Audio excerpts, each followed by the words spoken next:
Hello everyone, Brian here. We're in Southern California and I didn't expect for it to rain. We got rain yesterday, which is nice. We got to collect some of the rainwater. Today I'll take you around on an update on part of the garden. We'll just concentrate in this area a little bit because there's so much going on. We're trying to keep these videos short these days. Here was where we haphazardly grew our russet potatoes, and when we harvested the potatoes, we got roughly 15 ounces, so almost a pound of potatoes growing in California clay. The potato plants that were growing over here produced larger potatoes because they had tapped into our compost, our open air compost area. So we'll look at some other potato plants and talk a little bit about them today as well. Some other things to note are these sugar apple plants. They're very hardy tropical plants. So in Southern California, they survive through our winters, our mild winters, without worry about covering them. So this is the one that we transplanted together last year into the ground. It's waking up from its dormancy. And then that one was transplanted much earlier than this one. And we thought we would lose it, but it's making growth too. So compare the way the two were transplanted. That one was traditional, where we dug a hole in the ground, put the plant in. This is more of a newer method that I'm now adopting, which is more of a hill method. So don't dig too deep, set the root ball in, and then hill your soil over your plants. It'll help with drainage. And for many plants, drainage is what they're susceptible. Drowning is what they're susceptible to. Yesterday we went to the nursery and picked up this sharp blue blueberry. It's a low-chill variety. We had one that we grew from a little plant that we received in the mail. Surprisingly, it grew very quickly. That little plant produced berries within the same year, and then within the next year it grew to about a foot tall and made so many berries. I went and put it in the ground, and unfortunately I forgot that the medium that I had put it in was all peat. Because of the differences in grown medium, peat versus clay, the water didn't work out right, so the plant actually dried out. So we've learned a big lesson about that.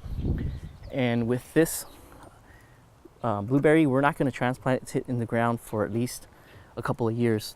A couple reasons is because these are mostly bare root plants that the nursery gets, and they pot them up, and the plant hasn't really gotten a chance to develop its root ball.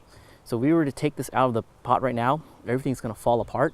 And since blueberries are very sensitive plants, we don't want to expose it to root shock and all that stuff. So it's going to stay here for at least a couple years. And this growing medium is very loose, looks like wood chips. So I think the other thing we're going to do is when we transplant it, we're going to put it into a bigger pot with soil that's with the ground soil, so that it can slowly acclimate. So this one we grew in a pot for 3 or 4 years, and it looks like after that amount of time in a pot and putting it in the ground, it's doing well. It didn't fail on us. So knock on wood, hopefully it'll continue to do well. The other reason for getting a different variety of blueberry is so that they can pollinate each other. With 2 different varieties, you're more likely to get more berries. It's going to be hard to see because this bird netting is going to trick the camera focus, but we're seeing fewer berries this year because we didn't have that sharp blueberry to help pollinate it. So we have some unformed berries here, but nonetheless we're getting good number of berries here. And just real quick, there are berries on this plant as well. And I'm starting to save those garlic sleeves. Sometimes when you buy garlic, they come in these mesh sleeves. So I'm starting to save those as a way to quickly net up fruit. And we can probably talk about this more in depth in a future episode, but if you're growing fruit and you're looking for a way to net your fruit, save your garlic sleeves. All right, let's move down this way and we'll see if there's anything interesting to. Bob Mel's Asian eggplants. We transplanted them here. They did so well that I had to thin them. And we have a bitter melon that's there, and hopefully it'll climb that trellis. We have our cucumbers that we've transplanted. I think those are the telegraph ones. And we'll talk about the corn in the corn episode. We have our evening sun sunflowers that are in bloom. We're still waiting on the peach ones. Some nasturtium down there. This is a cherry one. It's got this really hot pink color. Our strawberries are coming along. We got one tiny one earlier, but we have some strawberries that are coming out. And the stelly okra that we had going on here, they all failed. I think it was too early in the year. It's too cold. So we'll transplant our Burmese okra into here and then start our stelly okra next chance we get.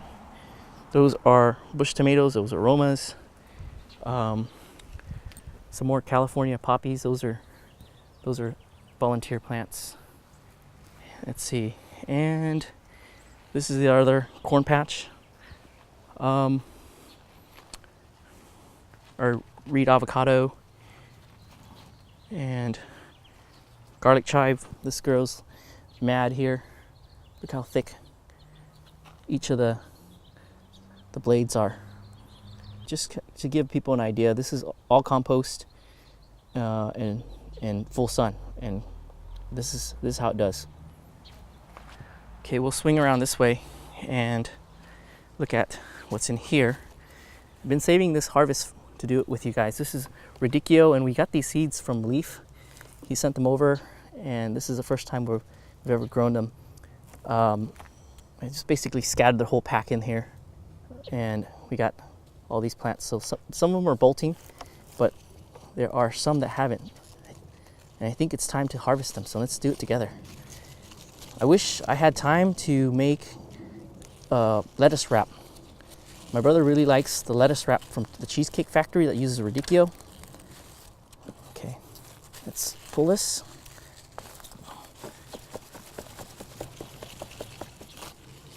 And I think if we take away all the outer leaves, we'll find the red part of it, or maybe not. So here we go. Some of the red parts of the radicchio. So these are probably ready to go. So down this way are some more potatoes that eyed up and we didn't get a chance to use.